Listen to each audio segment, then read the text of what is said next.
RK's Guyana Free Media presents for human development and national development this message.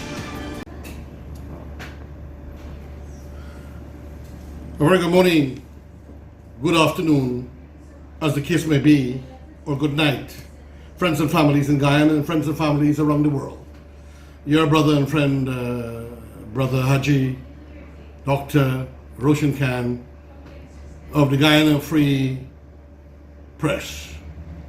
Update here today on the 17th of March 2020 on the elections update, the most recent election update. Today in the morning, the election count was supposed to begin at the convention center, the Artichunks Convention Center, at 9 o'clock. Then suddenly, after going in there and being punctual as I am, properly dressed with my ERC outfit that I'm representing and so on there, after an hour I heard it will be 11 o'clock. Then I heard it will be 11:30.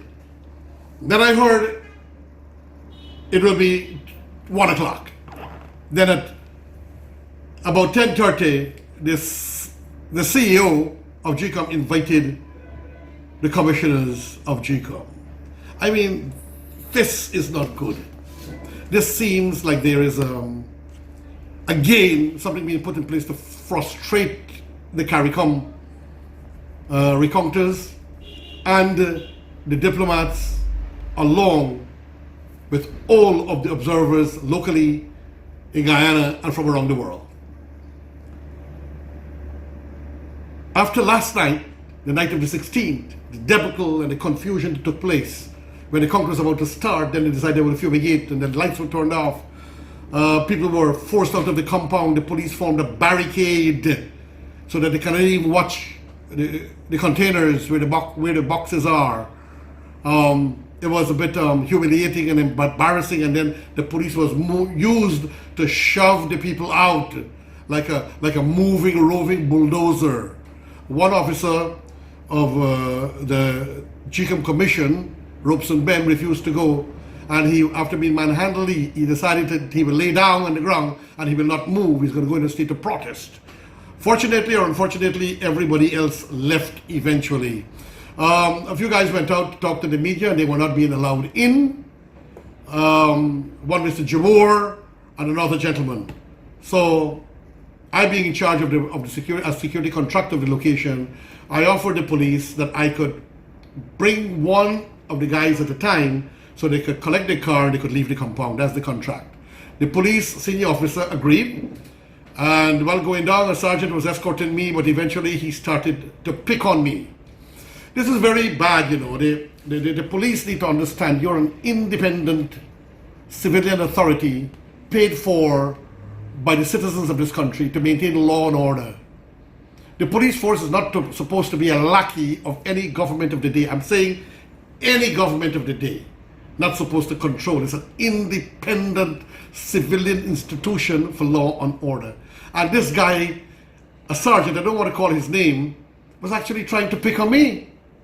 So some of them were very humane and professional. Some others were like trained and boisterous, who have some kind of a prejudice and want a particular party to win. This is very unfortunate and real. I'm appealing to the Commissioner of Police, the PR officer of the Commissioner Office, Mr. Ramlakan, Commissioner Leslie James, Marlon Williams, Deputy Commissioner Administration, the head of the Tactical Services Unit. They got to know how to be talking and how to be dealing with people. You cannot be threatening people and then make yourself look as if you're a political lackey. I mean, I love the police force. I always defend them. I always will.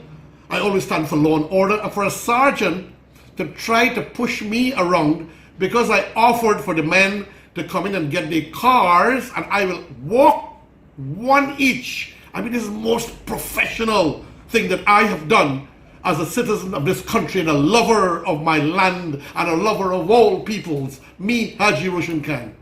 And he's trying to bully me in some manner and trying to make me look like I'm a criminal So I got to walk in front of him. I can't walk at his side. He wants to keep his eye on me like I'm a criminal.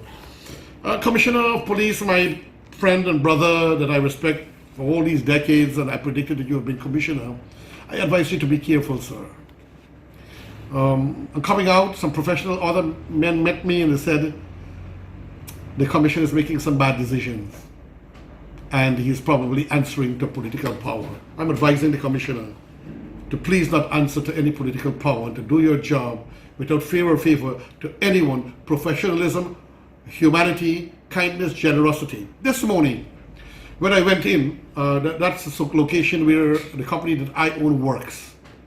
And, well, yes, I understand once the police are operating at a location, they become superior to us on the location. I understand that. I taught my ranks that, and they must cooperate with the police and so forth. But there was an officer in there, a nice, handsome-looking guy, senior officer, and he's talking, but his face is so, like he already decided the way he wants to go. It seems that he's prejudiced. And eventually, once I went in and I started to speak to my guard and so on, before I left, I said, officer, I just want to give you an advice, man. Smile a little bit. Smile. If you have to refuse somebody a favor or something, you can smile and do it. Don't make your mouth. Don't do that. They're gonna cause people to dislike you and hate you, and then you don't know if a government might change. Be nice to everyone. Polite, but firm. Polite, but firm. This is my advice to the police persons who are caught in this thing. If you have a political priority, the political priority should never cause our people to feel disaffected and not comfortable or distrust you or any of the police. The police are the protectors of the people, and the fundamental function and reason of the police is to prevent crime, crime prevention, respectability and decency. So friends and families, this is what is going on now. This count might go on at 1 o'clock. It's like they're trying to kill the day and to fatigue the counters from the Caribbean who are here through the auspices of CARICOM. It's like there is a conspiracy to fatigue them. I'm speaking, and I'm speaking in my capacity as Roshan Khan. This is what I see that is happening, and I feel very sad and very uncomfortable, but I hope that it could get on properly going, and we could end this thing very quickly. It's a good idea to start with Region 4, which is the most contentious. Start with Region 4, which is the most contentious, and from there on it might not be necessary to do anything else unless we just want to fatigue people. Friends and families, let's pray for peace in our country. Let's continue to pray for our president. Still he is the president, His Excellency David Arthur Granger, Brigadier David Arthur Granger, the opposition leader, and his people and the people of government, the ministers and so on, and all of us ordinary citizens and positive, dedicated citizens for peace, for harmony, love, joy, and goodwill. I will give you more updates later on as we proceed. So with this update now, which we hope to get out as the earliest opportunity, it's me, Haji Roshan Khan. But before I give you the farewell, I wanted to keep looking at Facebook, because I will try to send certain messages on Facebook while I'm in there in the form of text, messages from Haji Roshan Khan, elections update in text format. And when I can give you a comprehensive recording later in the day, then I will give you, I think this is number 6 now, and then the other one might be number 7. Let's hope that we continue in peace and harmony, and those who are trying to disaffect the count and trying to harass and to frustrate our visitors from CARICOM and the local and international observers, we must understand the Guyana is our country, and let us not allow people to disrespect our country, and let us continue to live in love and harmony. I beseech, I beg one and all Guyanese of all ethnicities, of all racial preference, who like a race, of all religions, of all cultures, Guyana is ours. Guyana is ours. We must live with it in love and dignity and harmony. Peace and love. Your friend and brother, Haji Roshan Khan.